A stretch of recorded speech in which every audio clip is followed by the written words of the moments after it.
Recording कर लो।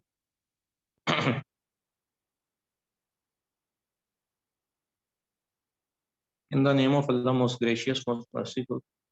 आज हमारा जो लेक्चर है वेटरनरी मेडिसिन का, वो लेक्चर नंबर 6 है, बैक्टीरियल डिजीजेस पे। इससे पहले हमने वायरल डिजीजेस को देखा था। तो पहले हम ब्रीफली जो है वो 35 बैक्टीरियल डिजीजेस को देख लेते हैं, उनके सिनोनिम्स और उनके काजेटिव एजेंट कौन कौन से हैं।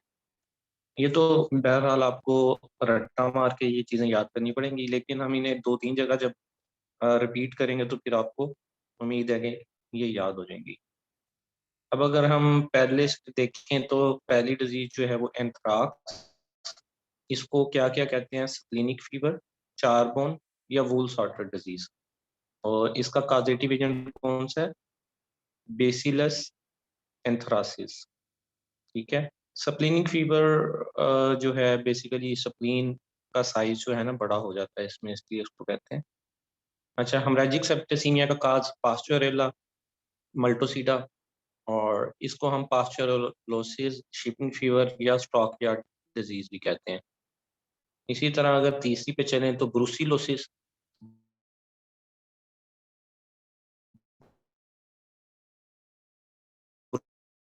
ब्रूसेला अबॉर्टस इसका काजेटिव एजेंट है। और इसके अलावा ब्रूसेला मेलिटेंसिस चीज वाइज जो है ये डिफरेंट है। और इसके जो हैं काजेटिव एजेंट उसको जी बारबोन डिजीज भी कहते हैं, एचएस को बिल्कुल कहते हैं।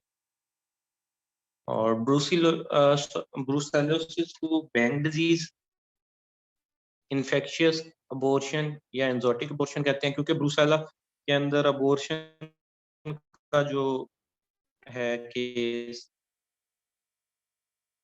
किसका? ब्रूसेला का। अब मेरा ख्याल ब्रूसेला अबॉर्टस इंसानों का ही है, ब्रूसेला अबॉर्टस कहा जाता है, क्योंकि इसका जो था साइंटिस्ट जिसने ये डिस्कवर की थी उसका नाम डेंग था। जी, माल्टा फीवर भी कहते हैं इसको, और एक और फीवर भी कहते हैं इसको। वो कौन सा है? स्कारलेट फीवर, ब्रूसेला को। पांडुलेंट फीवर, बिल्कुल। स्कारलेट नहीं, सॉरी, पांडुलेंट फीवर का। ठीक हो गया। इसी तरह हम अगर चलें ट्यूबरकुलोसिस, तो ट्यूबरकुलोसिस को पल्स डिजीज भी कहते हैं, पथीसिस भी कहते हैं, सक्रूफुला भी कहते हैं, और इसका काजेटिव एजेंट है माइकोबैक्टीरियम शिपी। माइकोबैक्टीरियम की वजह से होता है। अच्छा, ये इस तरह टोटल 35 है। इनको हम मतलब इस तरह बारी बारी सबको तो नहीं डिस्कस करेंगे, ये तो रट्टे वाली चीज होगी, ठीक है। इनको आप देख लोगे खुद से। ये यूं बताने का मकसद कि इसी तरह आपने जो है ना सारों को याद कर लेना है। तो अगर हम चलें इससे आगे, तो आप ये देखें इसी तरह बाकी बाकी डिजीजेस का भी जो है, 1 मिनट होल्ड कीजिएगा। बाकी डिजीज देखें तो इसी तरह अगर हम बाकी डिजीजेज देखें तो ये लेप्टोस्पायरोसिस, लिस्टूरियोसिस, कोलीबैसिलोसिस, साल्मोनेलोसिस, एक्टिनोमाइकोसिस, एक्टिनोबैसिलोसिस, और इसी तरह ये टोटल 35 डिजीजेज हैं। और हमने वायरल देखी थी 41 डिजीजेज थी, और इनमें से अक्सर मतलब वो पूछता है, किसी का नाम पूछ लेता है और किसी का जो है वो काजेटिव एजेंट पूछ लेता है। ये जो है आ जाएंगी आपकी 4 पेजेस पे। इसमें क्लोस्ट्रीडियल इन्फेक्शन भी बहुत ज्यादा अहम होते हैं। ये ऑलमोस्ट 8 किस्म के इसके इन्फेक्शन होते हैं क्लोस्ट्रीडिया की वजह से। ठीक है, ये काजेटिव एजेंट्स हैं जो हमारे राइट साइड पे लिखे में है। Clostridium chauvoei, Clostridium tetani, Clostridium perfringens, Clostridium haemolyticum, Clostridium botulinum, Clostridium septicum, फिर नोवियाई, फिर ये दोबारा से सेप्टिकम रिपीट हुआ है। तो इनको लाजमी तौर पे आपने देखना है कि क्लिस्ट्रीडियम शोवियाई जो है वो ब्लैक वाटर डिजीज करता है, और ये देखें इनके लिखे में है। और इस तरह के टर्म वो ज्यादा उठाता है, जैसे सिम्प्टोमेटिक एंथ्राक्स इसको लिख दिया उसने। ठीक है, इस तरह के टर्म्स मोस्ट फेवरेट होते हैं जो जरा कंफ्यूजिंग से होते हैं ना। और टेटनी की वजह से आपको पता है, क्लोस्ट्रीडियम टेटेनाई की वजह से जो टेटनस ही होता है, परफ्रिंजेंस की वजह से एंटेरोटॉक्सीमिया होता है, जिसको पल्पी किडनी डिजीज भी कहते हैं। कोलेस्ट्रीडियम हीमोलिटिकम, ये नाम से ही पता चल रहा है, ठीक है, कि कोई हीमोलिटिकम ब्लड को तोड़ने वाला, तो बैसिलरी हीमोग्लोबिन यूरिया। क्लोस्ट्रीडियम बोचुलिनम की वजह से होता है बोचुलिज्म, ये अपना, इसको लिम्बर नेक भी कहते हैं, लाइन डिजीज भी कहते हैं। इसमें पॉइजनिंग हो जाती है, फूड पॉइजनिंग टाइप आप समझ लें। और आगे आगे क्लोस्ट्रीडियम सेप्टिकम, फिर इसी तरह नोवियाई, और दोबारा से उसने सेप्टिकम का लिखा है कि ये मलिग्नेंट एडिमा भी करता है। ये तो खैर सारा चार्ट वाइज रटे वाली चीजें हो जाएंगी। अच्छा, दोबारा क्लोस्ट्रीडियम जो है डिजीजेस का ही लिखा हुआ है, इसको एक दफ़ा दोबारा देख लेते हैं, ये इम्पोर्टेंट है। तो शायद कुछ बातें यहाँ से आपके माइंड में बैठ जाएं, और कुछ जब आप खुद इसको स्टडी करें तब बैठ जाएंगी। तो ब्लैक लेग डिजीज किस वजह से होती है जी?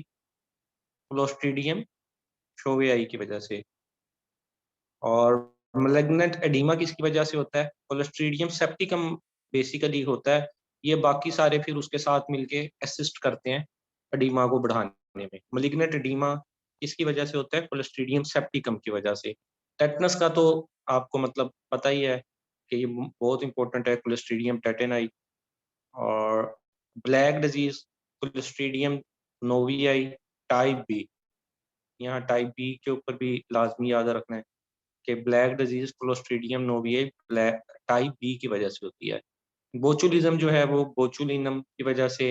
एंटेरोटॉक्सीमिया जो है क्लोस्ट्रीडियम परफ्रिंजेंस की, और इसमें फिर डिफरेंट टाइप आ जाती है। क्लोस्ट्रीडियम परफ्रिंजेंस जो है ना, इसकी आगे डिफरेंट टाइप्स आ जाती हैं। पल्पी किडनी जो है वो टाइप डी की वजह से होती है।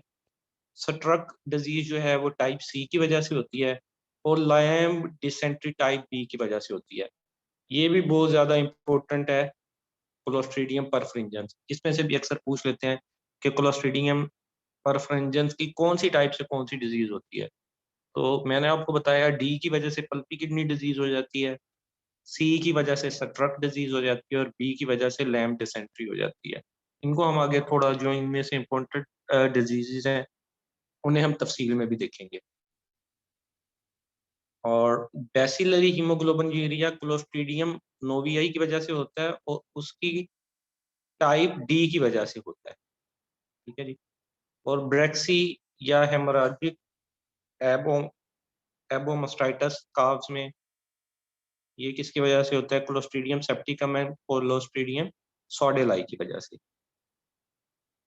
ये हमने देखा जी क्लोस्ट्रीडियल डिजीजेस को।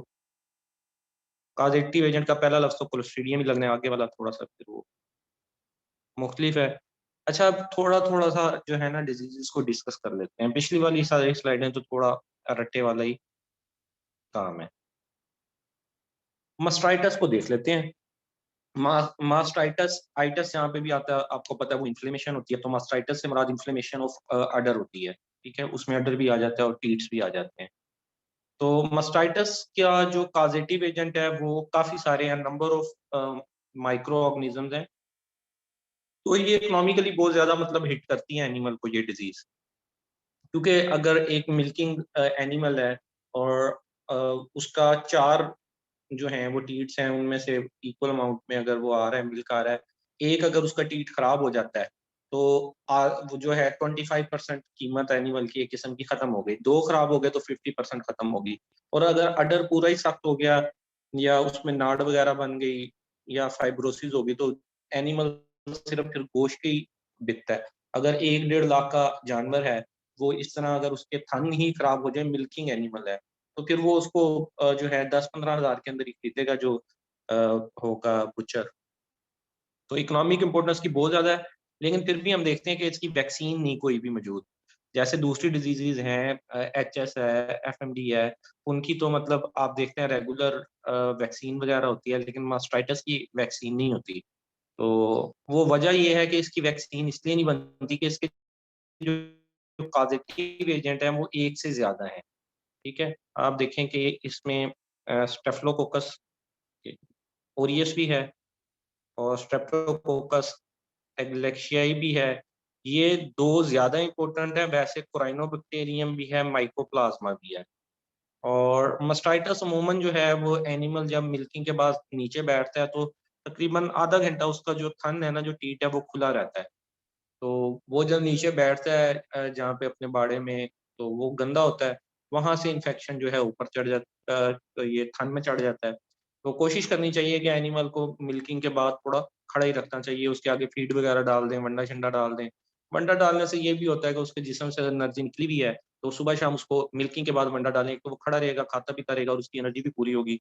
तो इसके हम देख रहे थे कॉजेटिव एजेंट जी, अनहाइजेनिक कंडीशन की वजह से ये ज़्यादा होता है। और इसको डायग्नोस्टिक टेस्ट इसके कौन से हैं कि हमने अगर कंफर्म करना हो, एक हार्ड लेवल पे करना है तो ये है जी, bulk tank somatic cell count. ये हार्ड लेवल पे है कि पूरा ही आपने देखना है कि जो है एनिमल्स में, एक फार्म के आप मैनेजर हैं, आप देखते हैं कि एनिमल्स में नहीं आया तो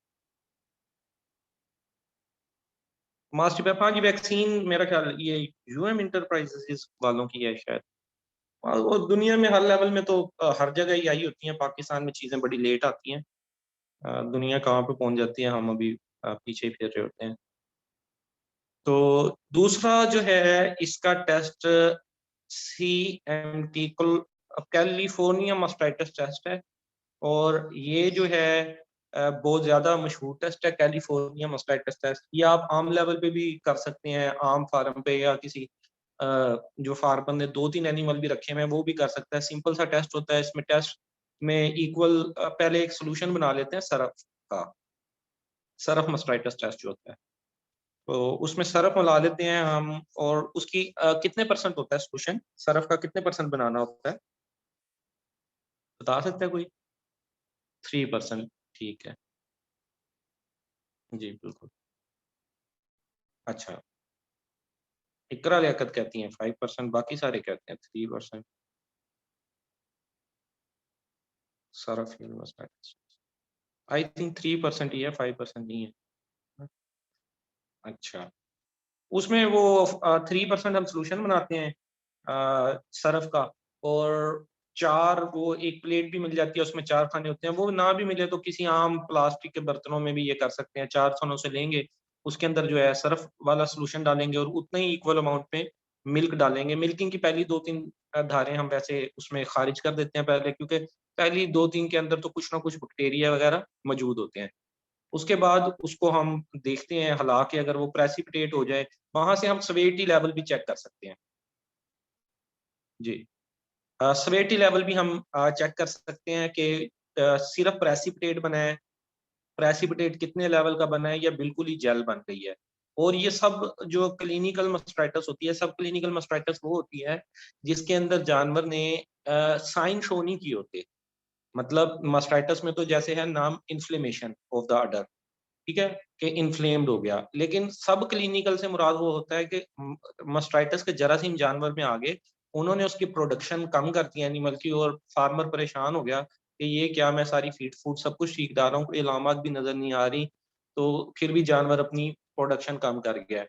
तो इसलिए ये सरफ फील्ड मास्टाइटिस टेस्ट जो होता है, इसको रिपीट करते रहना चाहिए फार्म के ऊपर, कि सब क्लिनिकल स्टेज में भी कोई एनिमल है।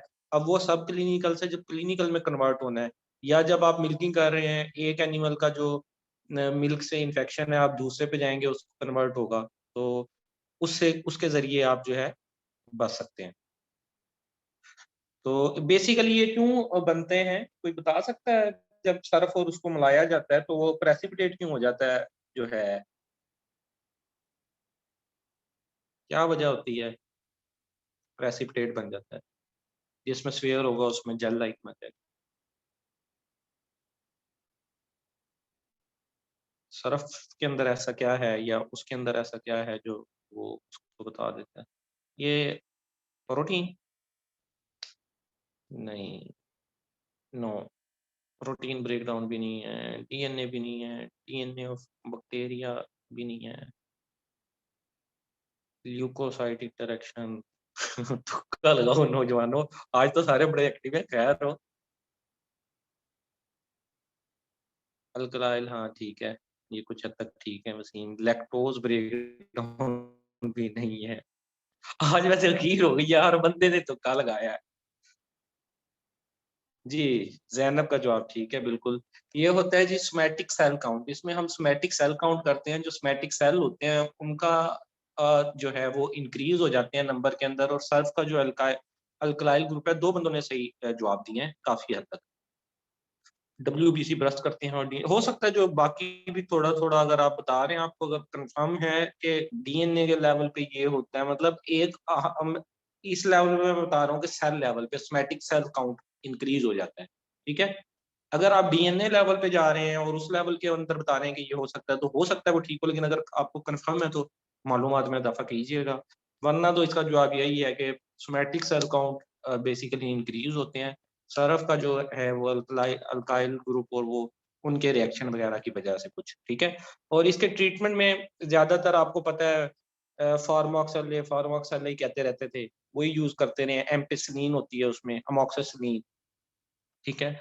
और इसके अलावा जो है आजकल टाइलोजेंट के नाम से भी मेडिसिन आती है, टाइलोसिन और जेंटामाइसिन होती है, वो भी अच्छा रिज़ल्ट दे जाती है इसमें। तो लेकिन ड्रग ऑफ चॉइसेस आपको याद रखनी चाहिए, जो डिफरेंट डिजीज़ेज़ है।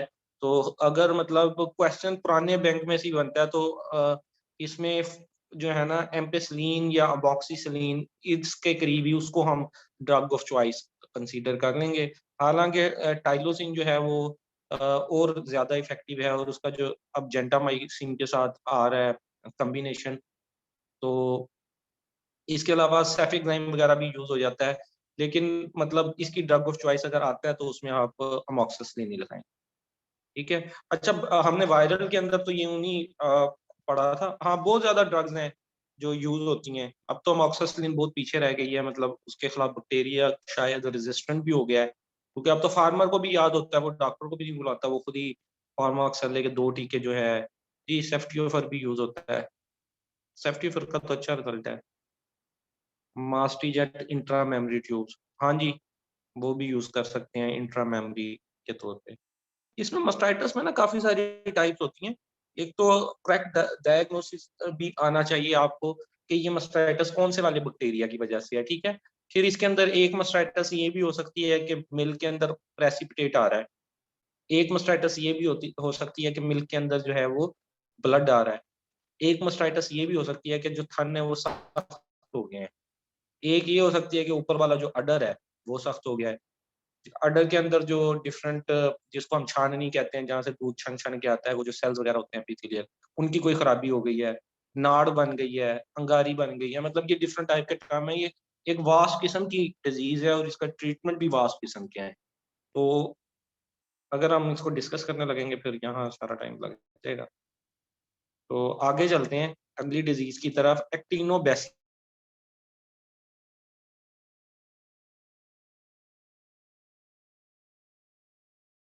एनवायरमेंटल, ये इन्होंने अच्छा बताया है कि कोल्ड मास्टाइटिस कहते हैं लेप्टोस्पाइरोसिस को, और समर मास्टाइटिस कहते हैं कोराइनोबैक्टीरियम पायोजेनिस को। वो जैसे नीचे वाले भी उन्होंने पूछा कि समर और एनवायरमेंटल मास्टाइटिस के मुतालिक, ऊपर उन्होंने पहले जवाब दे दिया उसका कि कोल्ड मास्टाइटिस कहते हैं लेप्टोस्पाइरोसिस को, और समर मास्टाइटिस कहते हैं कोराइनोबैक्टीरियम पायोजेनिस को, ठीक है? अच्छा, अगली डिज़ीज़ की तरफ हम आते हैं, उसको जो है एक्टिनोबैसिलोसिस की तरफ।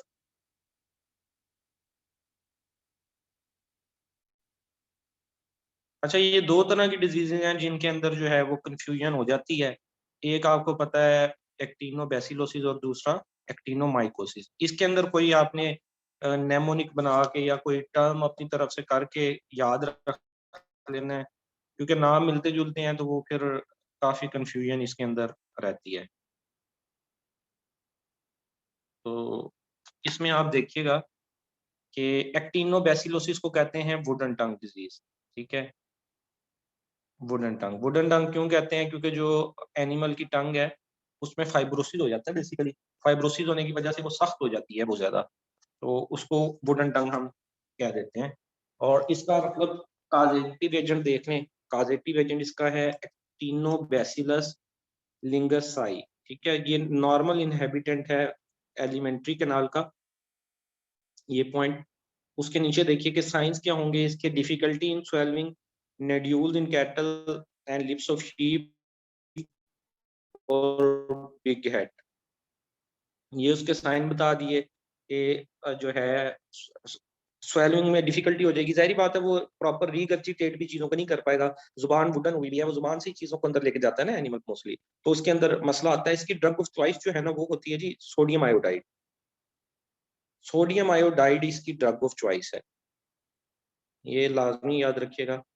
बैक्टीरियल डिजीज में तो drug of choice her disease की लाजमी आपको याद होनी चाहिए, क्योंकि जो पेपर है ना आपका आता, उसमें कुछ क्वेश्चन तो अंडरस्टूड ही है ना, उसने ड्रग ऑफ चॉइसेस एक दो पूछ लेनी है, उसने जो है बीमारियों के सिनोनिम्स पूछ लेने हैं, उसने ये जो है काजेटिव एजेंट पूछ लेने हैं, और दो चार सवाल इस तरह summer मस्टाइटस, winter मस्टाइटस, pseudo rabies, pseudo फला, सूडो ये, इस तरह के क्वेश्चन जो है ना, ये अगर आप थोड़ी सी इसको मेहनत कर लें तो ये 8-10 नंबर आपके काफी हद तक बन सकते हैं, जिनके आपको एग्जैक्ट आंसर पता हो ना।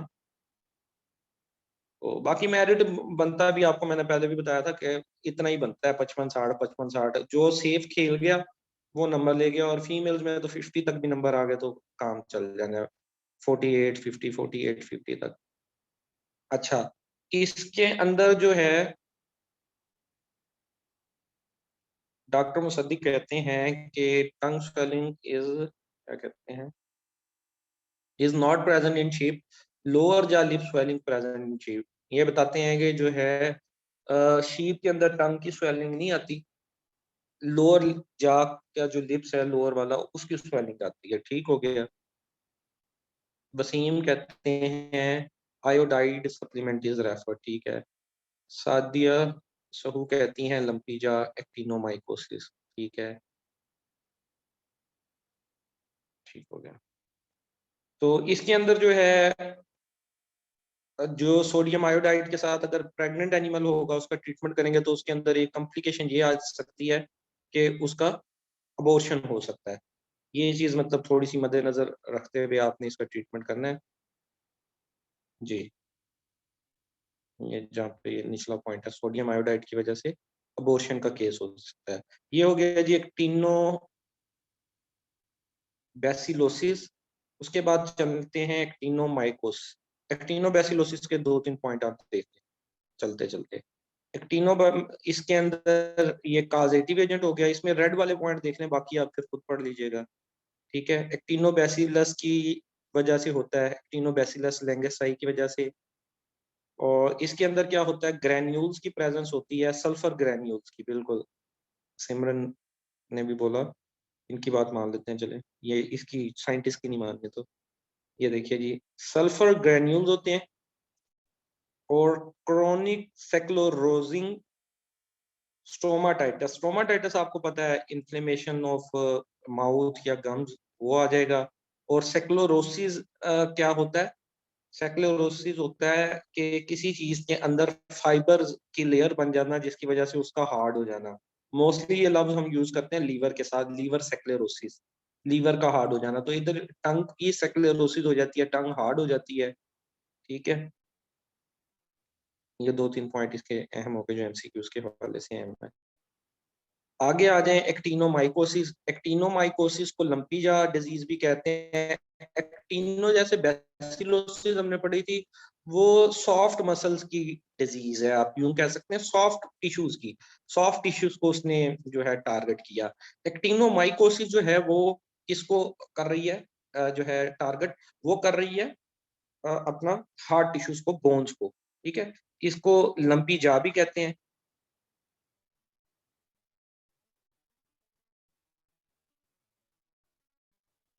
ठीक है। इसमें आप मतलब इनके आसानी से बना सकते हैं AML, अवामी मुस्लिम लीग, ठीक है। और एक को आपने याद रख लिया सिर्फ, एक्टिनो का A लिया, माइकोसिस का M लिया, लंपी का L लिया, ठीक है। तो अगर एक को आपने याद कर दिया तो डेफिनेटली दूसरी याद है, या आप खुद कोई AM इसके हिसाब से LJ भी आ रहा है कोई बना लें, ठीक है, ALJ बना लें या जो भी बना लें नेमोनिक, इसी तरह या इसका बना लें उसका बना लें ताकि आपको याद रह जाए। इसका काजेटिव एजेंट जो है एक्टिनोमाइसिस बोविस है, ये नॉर्मल इनहेबिटेंट है माउथ का। इसके अंदर क्या होता है जी, दो बोन जो है मेंडिबल और मगजिला, ठीक है। Initial pointless hard immovable swelling, ठीक है। वो स्वेलिंग मूव नहीं होगी क्योंकि हार्ड होगी जो है, इसकी स्वेलिंग हुई होगी जो मैंडिबल या मैक्सिला है, तो ये बोन्स हैं, बोन्स की स्वेलिंग हुई होगी, तो उसने फिर किस तरह मूव करना है। और कुछ जो है स्मॉल अमाउंट में पस डिस्चार्ज भी आ सकता है ओपनिंग ऑफ स्किन से। ठीक है, इसका इलाज क्या है? एक तो सर्जिकल डिब्राइडमेंट और आयोडाइड या सल्फोनामाइड देंगे हम, ओरली या पेरेंटली। ठीक है, ये एक्टिनोमाइकोसिस हो गई। उसके बाद हम चलते हैं अगली डिजीज की तरफ, हेमरेजिक सेप्टेसीमिया। इसको थोड़ा सा हम डिटेल में डिस्कस कर लेते हैं क्योंकि ये काफी ज्यादा अहम है। हेमरेजिक सेप्टेसीमिया, ठीक है, इसके जो डिफरेंट नाम है उसमें इसको शिपिंग फीवर भी कहते हैं, ट्रांसपोर्ट फीवर भी कहते हैं, स्टॉक यार्ड्स की डिजीज भी कहते हैं, बारबोन डिजीज भी कहते हैं और गलगोटू भी कहते हैं। बारबोन डिजीज क्यों कहते हैं, कोई बता सकता है इसको, हेमरेजिक सेप्टेसीमिया को? अच्छा, इसको शिपिंग ट्रांसपोर्ट और स्टॉक यार्ड डिजीज भी कहते हैं। ये शिपिंग ट्रांसपोर्ट इसलिए कहते हैं कि जब एनिमल्स को एक जगह से दूसरी जगह ले जाया जाता है, तो जब उनको ले जाया जाता है तो उनके ऊपर स्ट्रेस आता है बेसिकली। और स्टॉक यार्ड भी ऐसे कहते हैं कि जब इकट्ठे एनिमल एक जगह स्टॉक उनको करें, एक जगह रखें, तो उनको स्ट्रेस की वजह से जो है ये बैक्टीरिया वो जो है रह जाता है। ठीक है, बाइपोलर स्टेनिंग। इसको लोकल जुबान में जो है वो गलगोटू भी कहा जाता है, गलगोटू लोकल जुबान में कहा जाता है इसको। ठीक है, और इसको जो है हेमरेजिक सेप्टेसीमिया, इसका अगर आप एटियोलॉजी देख लें तो ये पास्चोरेला मल्टोसिडा की वजह से होता है, टाइप 1 और या बी की वजह से, और ये ग्राम नेगेटिव है, और इसको बाइपोलर ऑर्गेनिज्म भी कहा जाता है। ये अभी एक बच्चा बता भी रहा था, बाइपोलर स्ट्रेनिंग होती है इसकी। ठीक है, और इसके अंदर जो है होता क्या कुछ है, होता है इसके अंदर ये कुछ है कि सेप्टेसीमिया हो जाता है। हाई सेप्टेसीमिया किसको कहते हैं? हाई फीवर हो जाता है और स्वेलिंग हो जाती है वेंट्रल एस्पेक्ट ऑफ थ्रॉट के।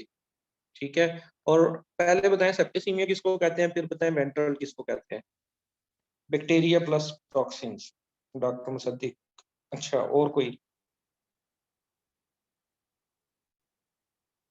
बैक्टीरिया इन ब्लड, ठीक है, in blood, toxin in blood. जो है आपने गलत बताया, बाकी चलो कुछ कुछ सही है। अच्छा, जो होता है सेप्टेसीमिया कहते हैं ब्लड के अंदर प्रेजेंस ऑफ जो है बैक्टीरिया को, जिसकी वजह से इन्फेक्शन एक जगह से दूसरी जगह पूरी बॉडी के अंदर फैल जाता है। लोकल लोकल लोकलाइजेशन को नहीं कहते। बैक्टीरियल टॉक्सिन नहीं, बैक्टीरिया एज इटसेल्फ मौजूद होगा ओनली। बैक्टीरिया, डॉक्टर मुसद्दिक इसकी मजीद कर रहे हैं कि अकेला बैक्टीरिया प्रेजेंट होगा तो उसको बैक्टीरियमिया कहेंगे, और बैक्टीरिया अगर मौजूद होगा अपनी टॉक्सिन्स के साथ, ठीक है, तो उसको जो है कह देंगे सेप्टेसीमिया। ठीक है, लेकिन बैक्टीरिया इसमें भी, सेप्टेसीमिया में भी मौजूद होता है। जी, उसके बाद वेंट्रल का मैंने पूछा, तो वेंट्रल का ये बताया इकरा ने कि बिलो साइड को कहते हैं, बिल्कुल ठीक। कि थ्रॉट की और वेंट्रल का अपोजिट क्या होता है? जी, टॉक्सिन सिर्फ मौजूद हो उसको टॉक्सीमिया कहते हैं, बिल्कुल सुना। डॉक्टर मुसद्दिक ने बताया, बिल्कुल ठीक। डॉर्सल वेंट्रल एस्पेक्ट के थ्रॉट नेक और जो ब्रिस्केट का रीजन है वहां पे स्वेलिंग हो जाती है, जिसकी वजह से डिस्पीनिया हो जाता है, मतलब सांस नहीं लिया जाता है। इसकी वजह से इस डिजीज को गल घुटू भी कहा जाता है, कि गला बंद हो जाना, गल फुट जाना।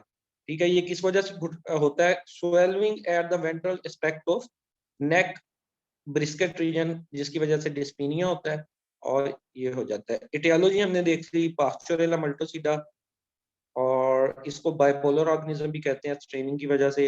होस्ट इसके कौन कौन से हैं? Buffalo, cattle, pig, horse, sheep and goat. ठीक है, और इसकी मैक्सिमम अक्रंस होती है मूनसून के पीरियड में। मूनसून का जब मौसम होता है उसके अंदर ये ज्यादा होता है, तो इसकी वैक्सीन भी फिर मूनसून से पहले पहले कर लेते हैं, ताकि जो है मूनसून के अंदर ये डिजीज ना आए। और प्रेसिपिटेटिंग फैक्टर कौन कौन से हैं? Stress, transport, heavy worm, starvation और वायरल इन्फेक्शन। मतलब कि जब जानवर पे कोई स्ट्रेस आएगा, इसी वजह से ये पहले तीन जो हैं, स्टॉक या ट्रांसपोर्ट और शिपिंग, स्ट्रेस की वजह से है कि शिपिंग के दौरान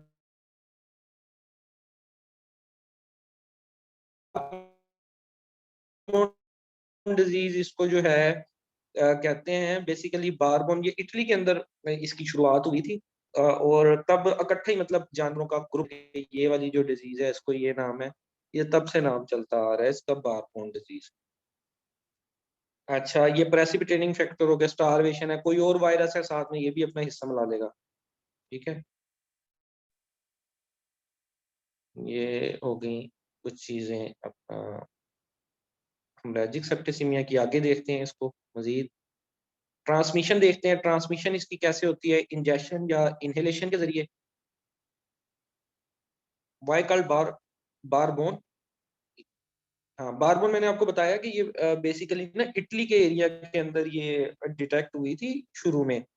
तो वहां पे कुछ वो बारबोन कह देते थे कुछ एनिमल्स के ग्रुप को, और उन्होंने इसको मतलब बारबोन का नाम दे दिया था बहुत पहले। बाद में इसका जो है नाम जो है वो चेंज करके अब तो इसको हेमोरेजिक सेप्टिसिमिया कहा जाता है, और डिफरेंट ग्रुपों में जो है वो बांट दिया गया है इसको। ये 1878 के जमाने की बात है। ठीक है, तब अंग्रेजों ने तरक्की भी उस जमाने में बहुत किया, पाकिस्तान अफेयर में भी आपने देखा है। 1818वीं सदी के बाद से लेके ना ये 200 साल से छाए बड़े हैं ना। अच्छा, और इसका वो कहता है इनिशियल साइट कौन सी है, टॉन्सिलर रीजन। ठीक है, पहले ये जो प्रोलिफरेशन करेगा, बढ़ेगा, इंजेक्शन या इनहेलेशन की वजह से करेगा, बढ़ना शुरू हो जाएगा।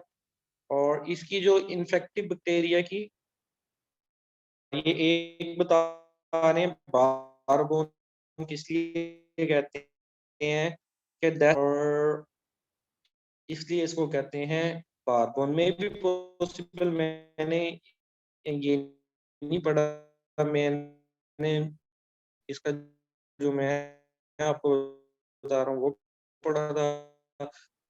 हो सकता है कि आप भी ठीक कह रहे हो, इसको मजीद और जनरल जो है रेस्पिरेटरी सिस्टम को मुतासर करना है ना, तो इसने जो है चेंजेस लाना शुरू कर दिया लंग्स के अंदर।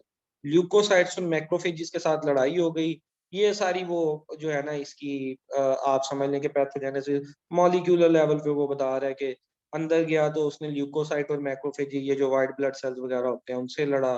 फिर हिस्टामीन्स पैदा हुई, पीजीएफ2 अल्फा पैदा हुई, और सेप्टेसीमिक चेंजेस बॉडी के अंदर आ गई। इन्फ्लेमेटरी चेंजेस आना शुरू हो गई, कहाँ पे, लंग की पैरेंकाइमा में। पैरेंकाइमा किसको कहते हैं? अच्छा, वो कहता है इन्फ्लेमेटरी चेंजेस आ गई कहाँ पे, लंग की पैरेंकाइमा में। पैरेंकाइमा बेसिकली होती है functional tissue of any organ, उसको पैरेंकाइमा कहते हैं। कि किसी भी ऑर्गन का जो देखें, अगर एक ऑर्गन है उसके अंदर कुछ सपोर्टिंग टिश्यूज भी हो सकते हैं, कनेक्टिव टिश्यू भी हो सकते हैं। ठीक है, तो जो अगर हम पार्टिकुलरली कह लें तो उसका जो फंक्शनल पार्ट होता है उसको पैरेंकाइमा, मतलब यहाँ पे अगर लंग्स की बात कर लें तो जो एल्व्यूलाई और जो इसके जो अंदर ब्रोंक्यूल्स वगैरह जो एक्टिव पार्ट है उसको पैरेंकाइमा कहेंगे। ये उधर इन्फ्लेमेटरी चेंजेस ले आएगा और नमूनिया हो जाएगा, और बाकी भी फिर बैक्टीरिया और जो वायरसेस वगैरह हैं इसके साथ मिल जाएंगे। ये इसकी पैथोजेनेसिस हो गई। बेसिकली मुख्तसर अल्फाज में लंग्स पे इसने हमला करना है, वहां पे वाइट ब्लड सेल्स वगैरह से लड़ेगा, और अगर ये जीत गया तो इसने नमूनिया काज कर देना और इन्फ्लेमेशन हो जानी है। अच्छा, इसके अंदर हाई फीवर होता है 106 से 107 पे। प्रोफ्यूज सेलिवेशन होती है, बहुत ज्यादा जो है राल टपकती है जानवर की। पेटिकिया ऑन म्यूकस, पेटिकिया बेसिकली कहते हैं पिन पॉइंट हेमरेज इसको। ठीक है, इसके अलावा एडिमेटस स्वेलिंग हो जाएगी under throat, neck and brisket region, जिसकी वजह से जानवर का सांस भी रुकता है। ये तस्वीर में भी देखें, ये कितना मासूम सा बना हुआ है ये इस एरिया में जो है। इसके अलावा इसकी सेलिवेशन होना शुरू हो जाती है, और रेस्पिरेशन की स्पीड जो है वो इंक्रीज हो जाएगी। ग्रंटिंग साउंड्स जो है वो प्रोड्यूस करेगा एनिमल, जिसके बाद जो है डिस्पीनिया हो जाएगी। डिस्पीनिया होता है डिफिकल्ट रेस्पिरेशन को कहते हैं, और उसके बाद इवेंचुअली जो है एनिमल की डेथ हो जाएगी। तो अब तो ये मतलब पंजाब में कम है, इसकी जो वैक्सीन वगैरह करवाई जाती थी